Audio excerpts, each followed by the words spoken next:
Hello, my name is Maggie Hennefeld. I am a professor of cultural studies and comparative literature at the University of Minnesota and a co-curator of Cinema's First Nasty Women.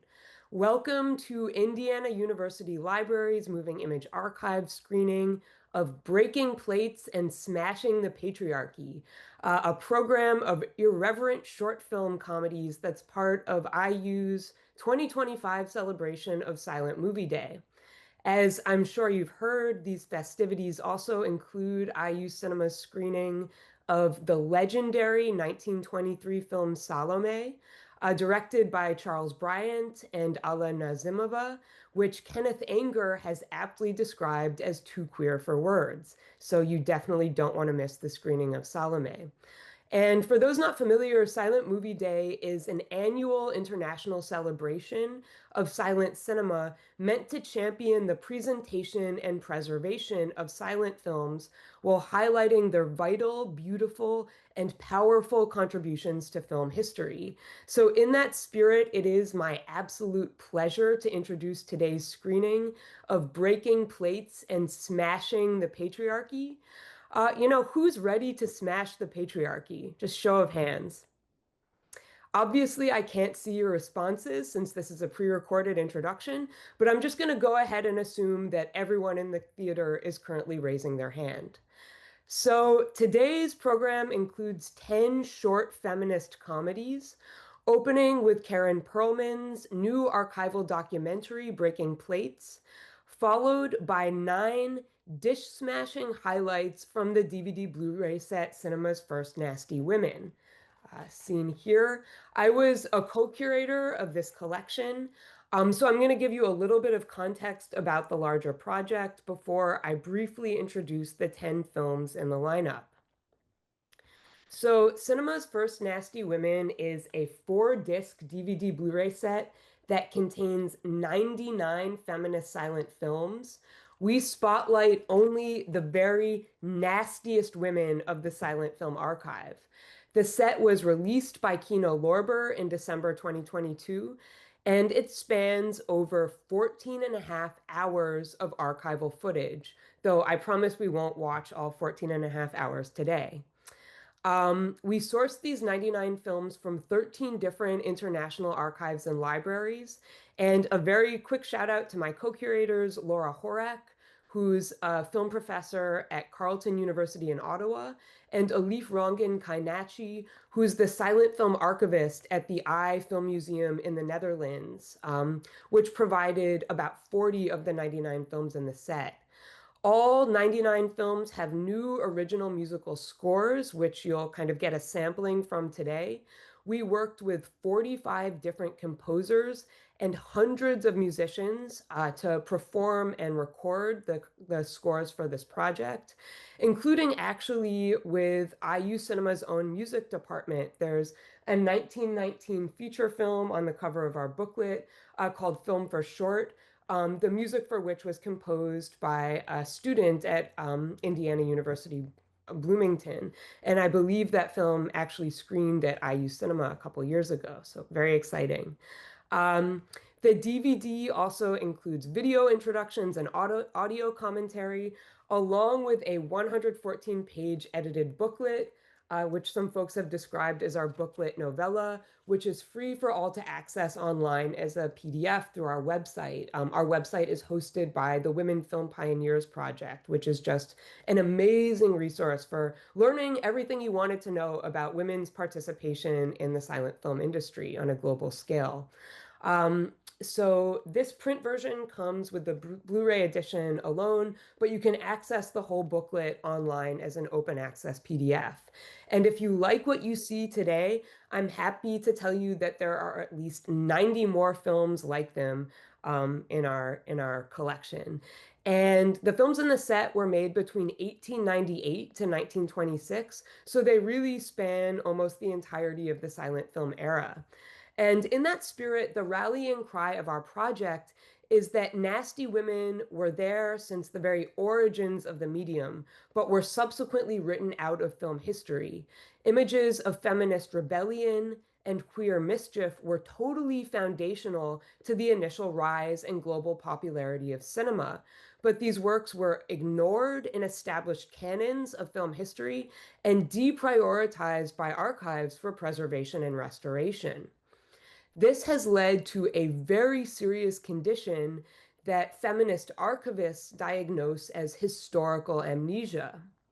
And I teach a comedy course at the University of Minnesota, and my students always just assume that women being funny and subversive or experimenting with their gender and sexual identity are somehow recent developments, right? That this is totally new and unprecedented. But these nasty women films reveal how irreverent feminist comedy and same-sex eroticism were staples of popular culture and mainstream entertainment since the invention of cinema in the late 19th century. So for us to be a nasty woman means exhibiting a certain spirit of rebellion and defiance while refusing to conform to social expectations or gender norms. So nasty women, as you'll see, explode out of the chimney. They electrocute the police. They break all the dishes in the kitchen, wage general strikes, cross-dress as men, and assert their sexual desires while taking up space in public. So the first half of the collection, discs one and two, are devoted to slapstick comedy, and the second half to films that thematize cross-dressing, gender disguise, and queer erotic play. And you'll see a nice mix of both in the lineup today. Though these films were made over a century ago, they speak vividly to contemporary feminist movements, um, especially, with the ongoing far-right rampage against women's rights, reproductive health, and queer and trans liberation, the very rights that many of us have long fought for or even taken for granted are now being utterly dismantled and taken away.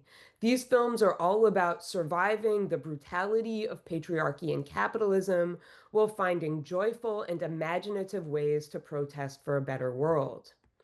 And I can think of no fiercer example toward that end than Karen Pearlman's raucous new short film, Breaking Plates.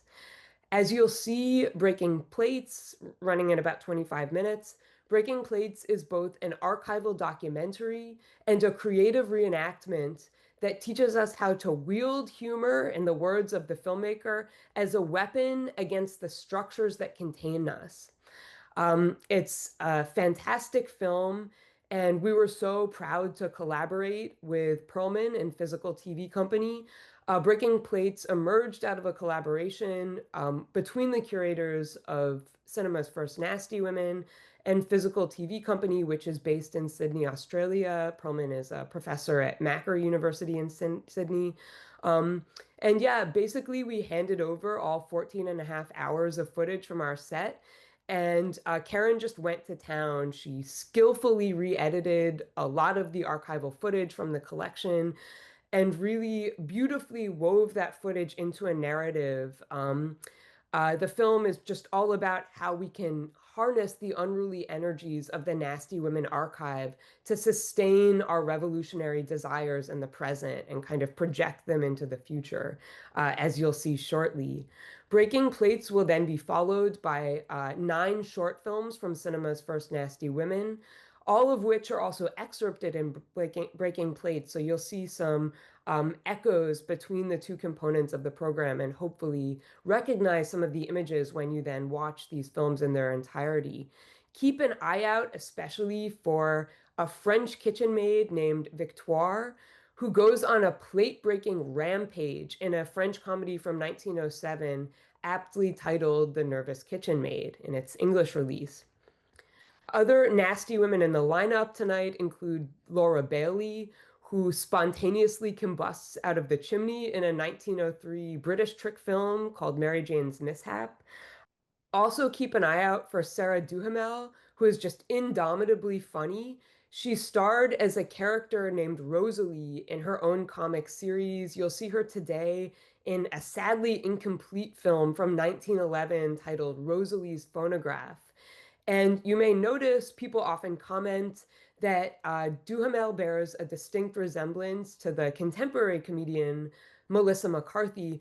And it's really my dream for McCarthy one day to play Duhamel in a biopic. So if you happen to have an in with, McCarthy's press team, please tell her all about Sarah Duhamel. Also of note, Florence Turner. Florence Turner was one of the very first movie stars in America. She was known as the Vitagraph Girl and widely acclaimed for her uncanny facial impersonations. And you'll really see those talents at work in her 1911 comedy, Hypnotizing the Hypnotist. Last but not least, watch out for Leontine. So Leontine was the name of this miscreant tomboy who also had her own comic series in France. It produced about 24 episodes from 1910 to 1912. I am completely obsessed with Leontine. I wrote the spotlight essay about her in the booklet. I dressed up as Leontine one year for Halloween, though we don't even know the name of the actor who played her. So if you think you recognize Leontine, please contact me immediately after this screening. I think you'll enjoy her. As mentioned earlier, you'll be listening to our original pre-recorded music by Goncha Frida Verol, Veronica Leahy, Gerson Lazo Chiroga, Karen Majewicz, Jose Serralde Ruiz, Renee Coulombe, and Renee C. Baker. And this is all music that we commissioned specially for the DVD set. So you'll really get to hear a range of different styles and instrumentation in the program today. The whole screening is running at about 77 minutes long. Uh, Thank you so much for your attention. I really hope you enjoy the films.